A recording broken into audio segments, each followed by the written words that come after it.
মোহাম্মদ ইউনূসের যে স্বপ্ন ছিল বাংলাদেশকে নিয়ে, বাংলাদেশকে জামাতের দখলে নিয়ে যাওয়ার যে স্বপ্ন মোহাম্মদ ইউনূস দেখেছিলেন এবং সেই অনুসারে কাজ করছিলেন। ফান্ডিং আসছিল ডিপ ফান্ডের, ডিপ স্টেটের।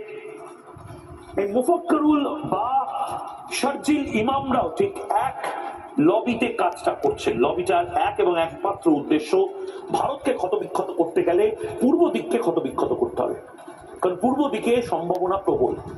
সেভেন সিস্টার্স কেটে দিতে হবে, চিকেন স্নেক কেটে দিতে হবে, বাংলাকে অশান্ত করতে হবে। প্রতি মুহূর্তে যে বাংলায় শিল্পের সম্ভাবনা রয়েছে সেই প্রত্যেকটি জায়গাতে অশান্তি তৈরি করতে হবে, নৈরাজ্য সৃষ্টি করতে হবে, যাতে এখানে কোনোদিন শিল্প না আসে, এখানে কোনোদিন কারখানা না হয়। একটা সময় মালদা মুর্শিদাবাদ গোটা পৃথিবীর যত জিডিপি, গোটা দেশের যত জিডিপি তার সাথে পাল্লা দিত। আজ মুর্শিদাবাদ বলতে আমরা বোমা, গুলি, লস্করে তৈয়বা জঙ্গি ধরা পড়ছে, FICN বা জাল নোটের কারখানা ধরা পড়ছে, বিভিন্ন জায়গাতে হিংসার ঘটনা, বিভিন্ন থানা পুড়িয়ে দেওয়ার ঘটনা। এ কারণে কেন মুর্শিদাবাদ মালদা পরিচিত হবে বলুন তো? কে মালদাতে, কে মুর্শিদাবাদে একটা সেমিকন্ডাক্টর প্লান্ট, এটা আমেরিকার কোম্পানি এখানে স্থাপন করার কথা ভাববে বলুন তো? কালিয়াচকে এই মুফাক্কিরুল্লাহ যেভাবে হাইওয়ে বন্ধ করে দিচ্ছে, এরপরে কোনোদিন আমেরিকা, জাপানের কোন শিল্পপতি এই হাইওয়ে দিয়ে যাওয়ার সাহসটা দেখাবে? মালদা মুর্শিদাবাদকে ধরে রাখতে গেলে বাংলাকে এবার স্থিতিশীল করতে হবে। বাংলাতে তৃণমূল কংগ্রেস গোটা বাংলার জন্য ক্ষতি করছেন না, গোটা দেশের জন্য বসে ক্ষতি করছে। দক্ষিণ কলকাতায় তৃণমূল কংগ্রেস বসে রয়েছে হয়তো, কিন্তু দক্ষিণ কলকাতা থেকে বসে গোটা ভারতের ক্ষতি যদি কেউ করে তার নাম মমতা বন্দ্যোপাধ্যায়। একটা প্রতিবেদন এবং তারপর আসছি বাকি কথায়।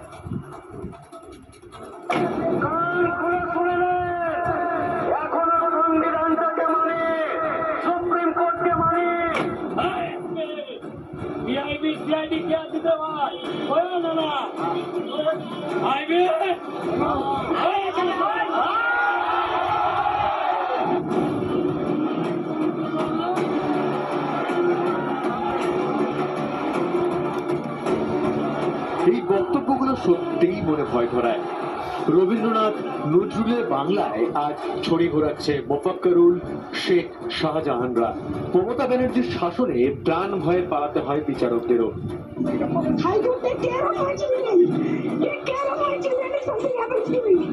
একটা মোফাক্কিরুল বন্ধ করে দিতে পারে জাতীয় সড়ক, বিপদে ফেলতে পারে চিকেন স্নেককে।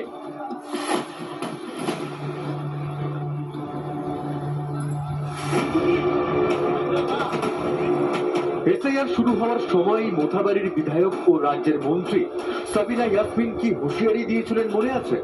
আমি আবার বলছি যে এসআইআর আমরা বিরুদ্ধে নয়, কিন্তু অযাচিতভাবে যদি অন্যায়ভাবে একটি লোক ভোটার তালিকা থেকে বাদ না করে, আমি সাবিনা ইয়াসমিন মোথাবাড়িকে লন্ডভন্ড করে রেখে দিব, এটা মনে রাখবেন। বুধবারের হিংসা কি সেই হুঁশিয়ারির প্রতিফলন? বাংলার বিদায়ী মুখ্যমন্ত্রী অবশ্য এখনো ব্যস্ত দায় ছাড়তে। মুম্বাই থেকে বিজেপি ধার করে ওই মিমকে নিয়ে এসছে। ISF ওদের সাথে, কংগ্রেসেরও উস্কানি আছে। কালকেও যে দাঙ্গা করেছিল পরশুদিন, সেটাও এরাই করেছিল। আজ দায় ছাড়লে কি হবে? এতদিন ধরে তো এদেরই প্রশ্রয় দিয়ে এসেছেন মমতা বন্দ্যোপাধ্যায়। বলছে তাকে দেখা গেছে। আসলে বিষয়টা কোনো ব্যক্তি নয়, বিষয়টা হলো একটা ভাবনা, বিষয়টা হলো একটা রাজনৈতিক কর্মসূচি, বিষয়টা হলো বিভাজনের রাজনীতি। মুখ্যমন্ত্রী যে পরিস্থিতি রাজ্যে তৈরি করেছেন তার কারণে হুমায়ুন, নীল, ইসলাম এরা আসতে সাহস পাচ্ছে। ইতিমধ্যেই তদন্ত শুরু করেছে NIA। শনিবারও কালিয়াচক 2 নম্বর BDO অফিস সহ মোথাবাড়ি থানায় গিয়ে জিজ্ঞাসাবাদ করে কেন্দ্রীয় গোয়েন্দারা। অবশ্য স্থানীয় স্তরে পুলিশ কতটা সহযোগিতা করবে তা নিয়ে সন্দেহ থেকে যায়। এরকম একটা রাজ্য না, অনেক রাজনীতি এরকম করানো হচ্ছে, হাতে কলমে প্রমাণ পাওয়া গেল বলে একজনকে ধরা গেল। সেখানে নিচে তলার পুলিশ অফিসার যারা আছে বহরমপুরে, তারা কিন্তু এইগুলোকে এখনো মদত দিয়ে চলেছে। 1 বছরে বারবার 12 নম্বর জাতীয় সড়ককে টার্গেট করা হয়েছে। ধুলিয়ান, বেলডাঙ্গার পর এবার কালিয়াচক। এই জাতীয় সড়ক কি সোজা চলে যাচ্ছে শিলিগুড়ি বা চিকেন স্নেক পর্যন্ত? চিকেন স্নেককে ব্যাহত করা মানে সরাসরি জাতীয় সুরক্ষাকে চ্যালেঞ্জ করা। এদিকে মোফাক্করুলের অ্যাকাউন্টেও বিপুল লেনদেনের হদিশ পেয়েছে এনআইএ। তাহলে কি বাংলাকে অশান্ত করতে অর্থের যোগান আসছে বাইরে থেকে? বাংলার সব থেকে বড় শত্রুর নাম মমতা বন্দ্যোপাধ্যায়। দেওয়ালে পিঠ ঠেকে গিয়েছে, এবার জবাব চায় বাংলা। এই মুফাক্করুল ইসলাম বা মমতা বন্দ্যোপাধ্যায় এনারা ঠিক করে দিচ্ছেন হিন্দু বাঙালি কতক্ষণ সুরক্ষিত আছে নিজের হোমল্যান্ডে। মুফাক্করুল ইসলামরা গ্রেপ্তার হওয়ার আগে পর্যন্ত তুই তোকারি করছে আইবি কে, এসপিজি কে, সিবিআই কে, ডিএম কে, এসপি কে। এই সাহসটা তারা পায় তার কারণ তারা জানে মুফাক্করুল ইসলামদেরকে সহজে গ্রেপ্তার করা যায় না।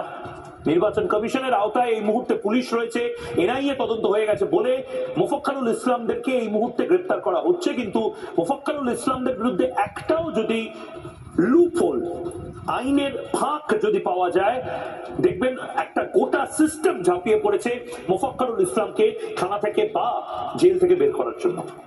মমতা বন্দ্যোপাধ্যায়েরা সিদ্ধান্ত নিয়ে ফেলেন যে 12টা বাজানোর জন্য একটা কমিউনিটি যথেষ্ট। মুফাক্করুল ইসলামরা সিদ্ধান্ত নিয়ে ফেলে সম্প্রীতির কথা কেন বলা হবে তা নিয়ে প্রশ্ন তুলে ফেলে, এবং তারপরেও একা কিছু মানুষের দায় থাকে সবকিছু বজায় রাখার। গণতন্ত্র, সমাজতন্ত্র, সেকুলারিজম সবকিছু বজায় রাখার দায় এবং দায়িত্ব পড়ে যায় সামান্য কিছু মানুষ যারা সাথে পাশে থাকে না, যারা এই ধর্ম এই সভ্যতা নিয়ে বাঁচতে চায় বলে এই বাংলায় ছিল, বাংলাদেশ বা পাকিস্তানে যায়নি তাদের উপরে। মুফাক্করুল ইসলাম নামটা, শব্দটা হয়তো আলাদা, কিন্তু শারজিল ইমাম, ওমর খালিদ, মুফাক্করুল ইসলাম, প্রত্যেকের মাইন্ডসেট এক।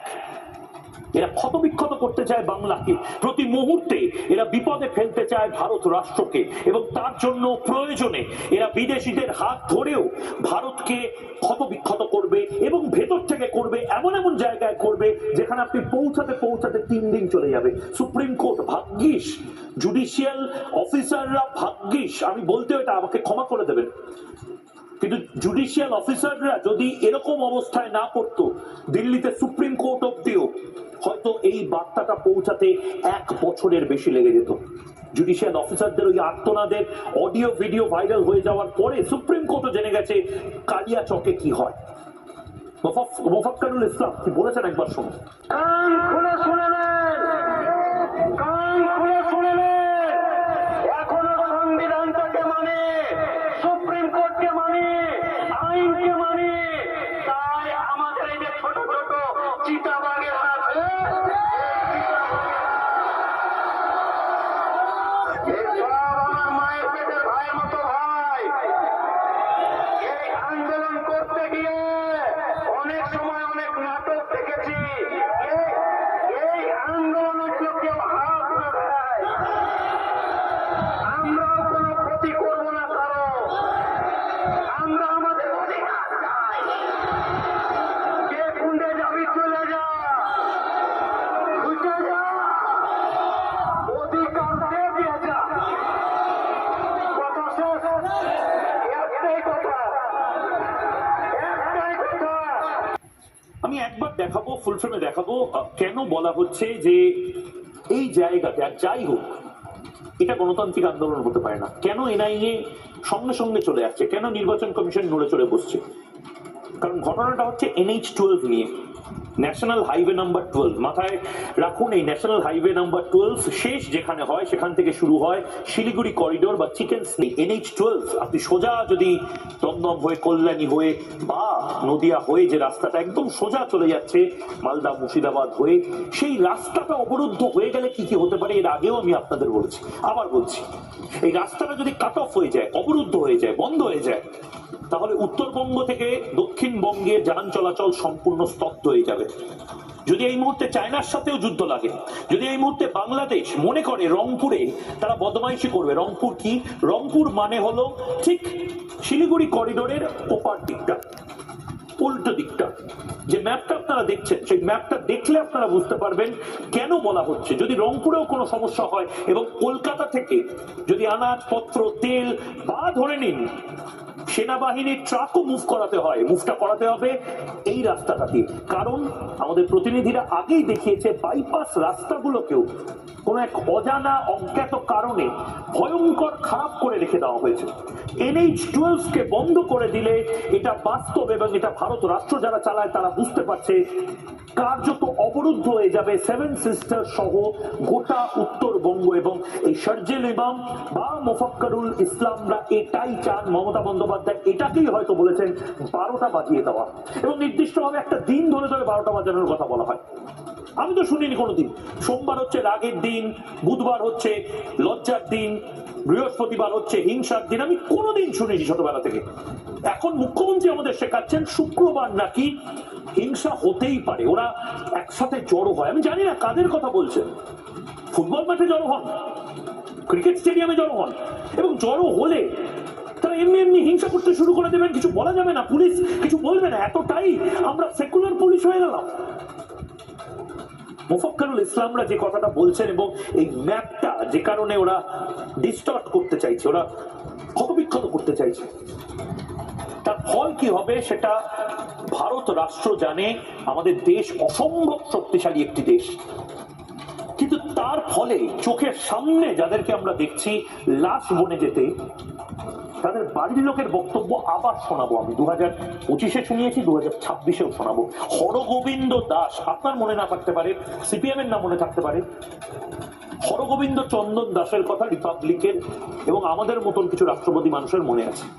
আমি দেখছিলাম সিপিএম এর প্রচুর বিপ্লবী, তারা একজন অভিনেতা মারা যাওয়ার পরে ইন্টারন্যাশনাল দেওয়া হবে কি হবে না, লাল পতাকা জড়ানো হবে কি হবে না, এই নিয়ে প্রচুর বিপ্লব করছিলেন সোশ্যাল মিডিয়াতে। আমি তাদের প্রশ্ন করেছিলাম, হরগোবিন্দ দাস এবং চন্দন দাস যখন মারা গেছিলেন 2 ঘন্টা যখন কোন সিপিএম এর নেতা ফোন ধরেননি, এসপি ফোন ধরেনি, কোন পুলিশ ফোন ধরেনি, কোন পঞ্চায়েত সদস্য ফোন ধরেনি, এবং তারপর তাদের লাশটা একটা ত্রিপলে করে, ত্রিপল জড়িয়ে নিয়ে যাওয়া হয়েছিল সৎকারের জন্য, তখন কোন সিপিআইএম এর নেতা ইন্টারন্যাশনাল গানটা গাইতে গাইতে তাকে শেষ বিদায় দিয়েছিলেন? লাল পতাকা গায়ে চড়ানোর লোক পাওয়া যাচ্ছিল না সেই মুহূর্তে। কিসের জন্য? এই প্রশ্নটা করা যাবে না? হরগোবিন্দ দাসের স্ত্রী এবং চন্দন দাসের স্ত্রী তারা কি বলেছিলেন আমরা ভুলে গেছি, শুনুন। কোন অপরাধীর সাজা গুনতে হলো মা? কি করে বলবো এলা কে করে গেল না গেল, পাশে এসব মুখ চিনা যাবে না তো, মুখে সব ছাকনা লাগা আছে। হ্যাঁ হ্যাঁ হ্যাঁ, আমাদের হিন্দু হয়ে অপরাধ, আমাদেরকে মুসলমান হয়ে যেতে হবে, শাখা শুধু ভেঙে দিতে হবে, ওদের স্লোগান দিতে হবে, এলা বলছে সব। টাকা পয়সা নেবো না, 10 লাখ টাকা যে ইয়ে করেছে তার শাস্তি চাই। 10 লাখ টাকাকে 10 লক্ষ নিয়ে নেবো না, দুধ আমার ছেলে আছে, আরো তো ছেলে, আরো তো সবকে করবো এরকম, ও টাকা দেওয়া মনে হচ্ছে ধামা চাপা রেখে দেবে।